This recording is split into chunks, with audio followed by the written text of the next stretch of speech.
Hello दोस्तों, आज की कहानी है बहू रानी। जिम्मेदारियां कभी ख़त्म नहीं होती।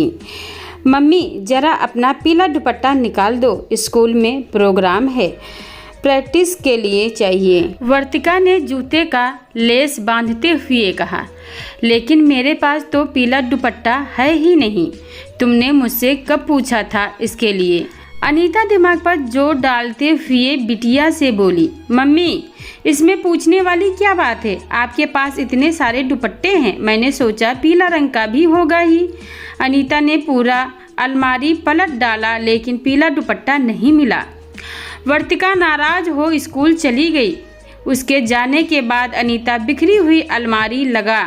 जब किचन में आई तो देखा वर्तिका अपना लंच वहीं छोड़कर गई है। वो सोचने लगी कि मैंने तो उसके बैग में लंच डाल दिया था। लगता है नाराज हो लंच छोड़ गई है। चलो उसके पापा को बोलूँगी कि ऑफिस जाते वक्त उसके स्कूल में लंच देते जाएंगे।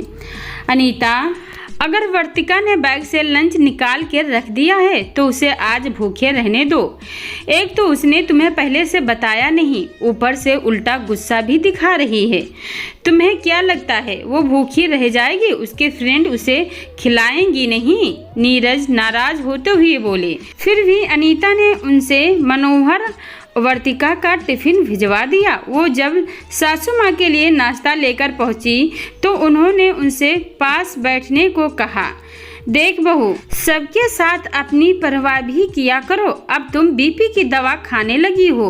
वर्तिका 11वीं में है, अपने छोटे मोटे काम उससे खुद करने के लिए बोलो। उन्हें एहसास होना चाहिए कि उनकी अपनी जिम्मेदारियां उन्हें खुद उठानी हैं और उसके लिए अभी से उन्हें तैयार करो कि वो हर परिस्थिति से सामंजस्य बैठना सीखे। कल होकर उनको किसी और के साथ अपनी जिंदगी जोड़नी है तो उसके लिए उनको तैयार करना चाहिए। माँ जी, वर्तिका अभी छोटी है, समय आने पर सब समझ जाएगी। यह बोल अनीता नाश्ते का प्लेट उठा मुस्कुराते हुए चल दी, लेकिन उनकी सास का अनुभव अनीता की इस सोच को मानने को तैयार नहीं था।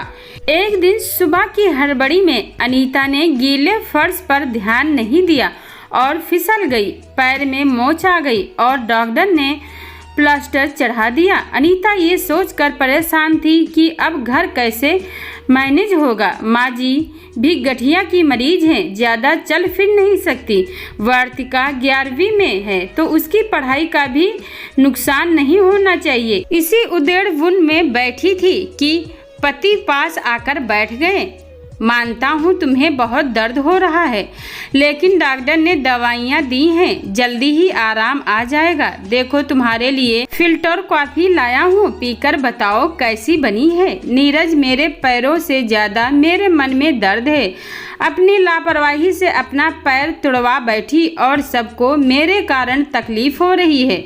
मैं कुछ भी नहीं कर पा रही हूँ। पति ने अनीता का हाथ अपने हाथों में लिया और प्यार से बोले, अनीता, शादी के बाद से तुमने इस घर की, पूरे परिवार की और मेरी भी जिम्मेदारियां बाखूबी निभाई हैं। अपनी खुशियां, अपने शौक, ये सब तो तुम भूल ही गई थी। इसीलिए भगवान जी ने प्लान करके तुम्हें ये अवसर दिया है कि तुम अपनी जिंदगी 2 महीने आराम से जियो और हम सब तुम्हारी सेवा में हाजिर रहें। नीरज, अनीता शर्मा गई। बड़ी अदा से कहा तो सुनते ही तभी वर्तिका ने अंदर आते हुए कहा, मम्मी मैं भी घर संभालने में दादी और पापा की मदद करूंगी। और हाँ, आपके लिए ये पेंटिंग का सामान लेकर आई हूँ। इसके साथ ही एक ऑनलाइन पेंटिंग क्लास में आपको इनरोल करवा दिया है। अब बेड रेस्ट में भी काम करते रहना। अपने पेंटिंग के शौक को पूरा करने के साथ घर सजाने का भी इंतजाम कर लोगी। वर्तिका, तुम काम करोगी तो तुम्हारी पढ़ाई का नुकसान होगा। मैं कुछ और इंतजाम करती हूँ। मम्मी, मेरी पढ़ाई का कोई नुकसान नहीं होगा। जितना समय मैं सोशल मीडिया पर बिताती हूँ उसको छोड़ मैं थोड़ा हाथ बटा दूंगी। जब बाहर जाऊंगी तो यह लाइफ स्किल मेरे बहुत काम आएंगे। वर्तिका को देख अनीता सोचने लगी कि बिटिया समय के अनुसार कैसे ढलने लगी है। हाँ बहू, अब पैर ठीक होने तक तुम एकदम जिम्मेदारी मुक्त रहो। देखो हम सब मिलकर कैसे ये घर चलाते हैं। बस स्वाद में ऊंच नीच हो जाए तो कलछी चलाने के लिए उतावली मत हो जाना, वरना डॉक्टर और लंबा बैठा देंगे। जिम्मेदारियों का अंत नहीं है बहू, ये तो हमेशा लगी रहती है, लेकिन उसके साथ हमें अपनी ज़िंदगी का हर आनंद भी लेना है। मैंने जो भूल की है, मैं चाहती हूँ मेरी अगली पीढ़ी इसे ना झेले। दादी, इसीलिए मुझे काम नहीं करने पर हमेशा डांटती रहती हो। जब वर्तिका बोली तो सब हंस दिए।